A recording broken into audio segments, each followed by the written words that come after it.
हरि ओम।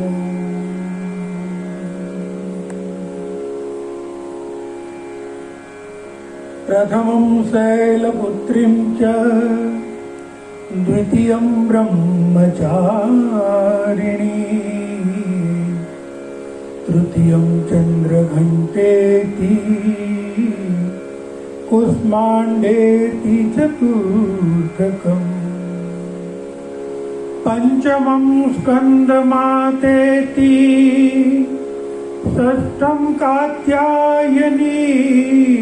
च सप्तमं कालरात्रीति महागौरी चाष्टमम्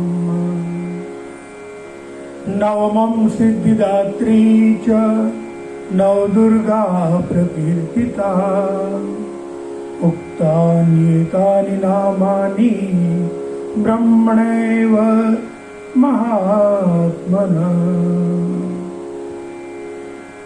बोल श्री साचे दरबार की जय, माँ शेरा वाली मात की जय। परम पवित्र शारदीय नवरात्रि शक्ति उपासना का पर्व चल रहा है। आज तृतीय नवरात्र, जिसकी अधिष्ठात्री माँ चंद्रघंटा है। आज के दिन माँ चंद्रघंटा का पूजन यजन करना चाहिए और माँ चंद्रघंटा की कहानी कथा अवश्य सुननी चाहिए। जब तक माँ चंद्रघंटा की कथा पूर्ण रूप से न सुनी जाए, पूजा अधूरी मानी जाती है। तो आइए माँ चंद्रघंटा का मंत्र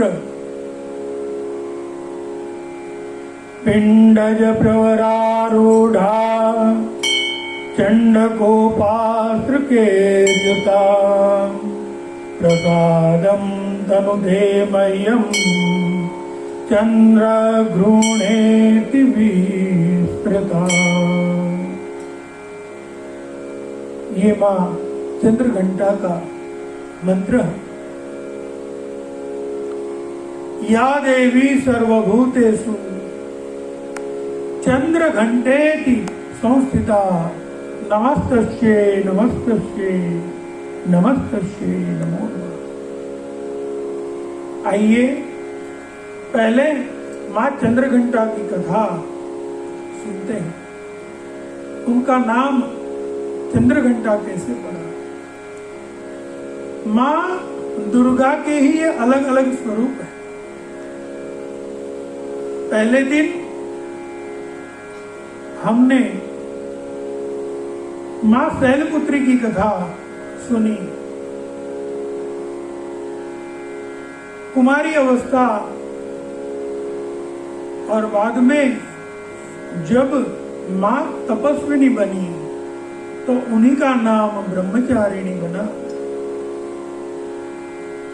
भगवान शिव को प्राप्त करने के लिए माँ ब्रह्मचारिणी ने बहुत ही कठिन तपस्या की। जब सूखे बेलपत्र भी खाना छोड़ दिया तब उनका नाम अपर्णा हुआ। ये सब कथा हम कल सुन चुके हैं। अब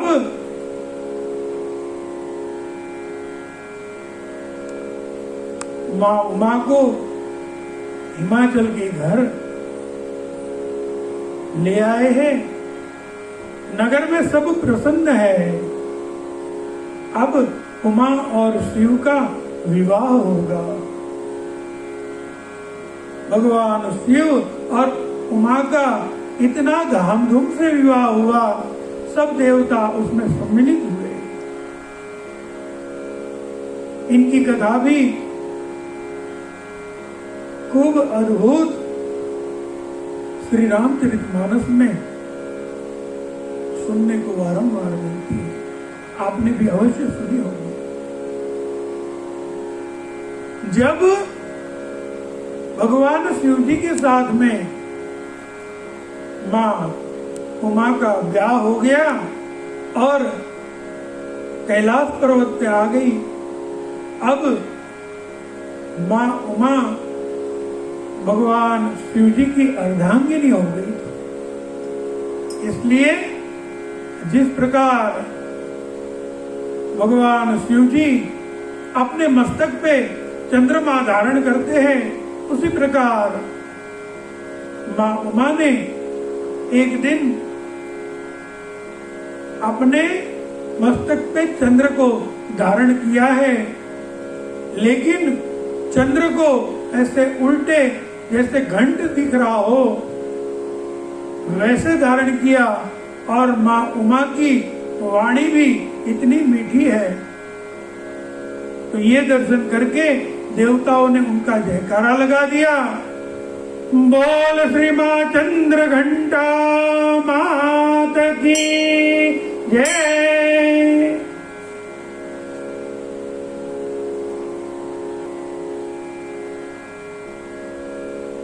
मां उमा का ही नाम चंद्रघंटा है।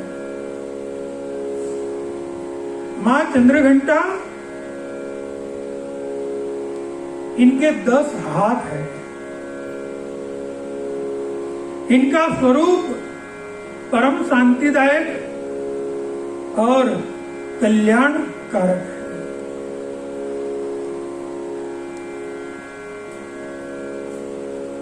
दस हाथों में से 8 हाथों में विविध शस्त्र और अस्त्र धारण किए हुए हैं। 2 हाथों में, एक हाथ से सुंदर आशीर्वाद दे रही है और दूसरे हाथ में अक्षमाला धारण किए हुए हैं। मां उमा का शरीर अब एकदम चमकीला है।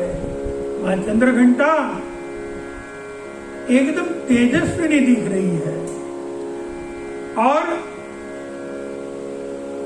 जब देवदानों में युद्ध हुआ और दानव महिषासुर ऐसा बुद्धिमान था, उसने मांगा कि कोई मुझे मार नहीं पावे, मैं अमर हो जाऊं। ब्रह्मा जी ने बताया कि ये तो शक्य नहीं है, जिसका जन्म है उसकी तो मृत्यु भी अवश्य होगी। महिषासुर ने सोचा कि तो फिर मैं किसी स्त्री के हाथ से मरना पसंद करूंगा। महिषासुर स्त्री को अबला समझता था। ब्रह्मा जी ने आशीर्वाद दे दिया। अब देवदानव युद्ध हो गया, तो कोई भी देवता महिषासुर को हराने के लिए शक्तिमान नहीं थे। देवताओं का पराजय हुआ और महिषासुर ने शासन अपने हाथ में ले लिया। जब भगवान शिव को ये पता चला, उन्होंने देवी उमा को युद्ध भूमि में भेजा है और युद्ध भूमि में मां चंद्रघंटा के स्वरूप में प्रकट हुई है। उनकी आवाज का रणकार ही ऐसा था, घंटनाद जैसी उनकी आवाज थी। युद्ध भूमि में माता के आवाज का नाद सुनते ही कई राक्षसों का मृत्यु हो गया। तो मां चंद्रघंटा ये सिंह पे सवारी करती है, सिंह की असवारी करती है। इनका शेर भी युद्ध के लिए सदैव तत्पर रहता है। महिषासुर का वध करने में उसने भी मां चंद्रघंटा का बहुत ही अच्छा सहयोग किया। मां चंद्रघंटा की आराधना करने से उनके साधकों को सिंह के समान शक्ति प्राप्त होती है। निर्भयता और वीरता उनमें प्रकट होती है। इसी के साथ में वे विनम्र और सौम्य भी बनते जाते हैं। आज के दिन मां चंद्रघंटा को लाल फूल चढ़ाना चाहिए। आज के दिन मां की पूजा करने का विशेष महत्व है। तीसरे नवरात्र की अधिष्ठात्री मां चंद्रघंटा है। चंद्रघंटा की एक और खासियत यह है कि जब सच्चे दिल से मां चंद्रघंटा की साधना की जाए तो साधकों को दिव्य अनुभूति होती है।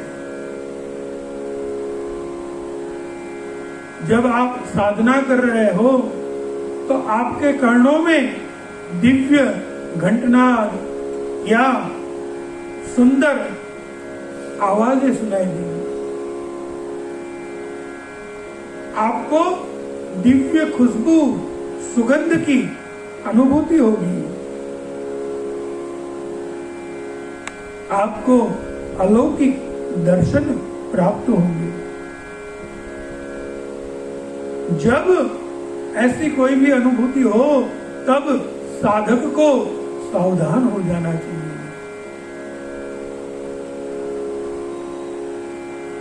मन, वचन और कर्म के साथ ही काया को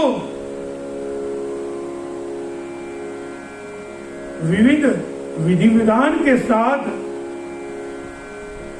परिशुद्ध करके पवित्र मन से मां चंद्रघंटा की आराधना करनी चाहिए।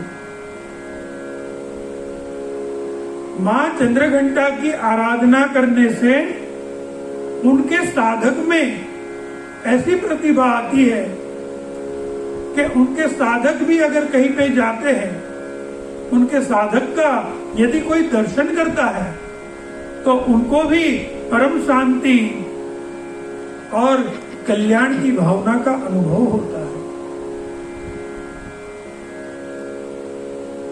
मां चंद्रघंटा, इनकी साधना करने से मनवांछित फल प्राप्त होता है और साधक में साहस की वृद्धि होती है। यदि आप कुछ नया कार्य करने जा रहे हैं लेकिन दिल में डर बन रहा है और ये डर की वजह से आप कुछ भी नया नहीं कर पा रहे हैं तो आपको मां चंद्रघंटा की साधना अवश्य करनी चाहिए। इससे आपकी साहस वृत्ति बढ़ेगी, आप में हिम्मत आएगी। तो इस प्रकार आज का दिन मां चंद्रघंटा की साधना कर लेनी चाहिए। बोल साचे दरबार की जय, शेरा वाली मात की जय। આપના આપજનોને સંભળાવી આપનું અને સત્સંગીઓનું જીવન ધન્ય કરશો એ જ અભ્યર્થના સાથે સત્સંગ પરિવારના જય સિયારામ, જય સિયારામ।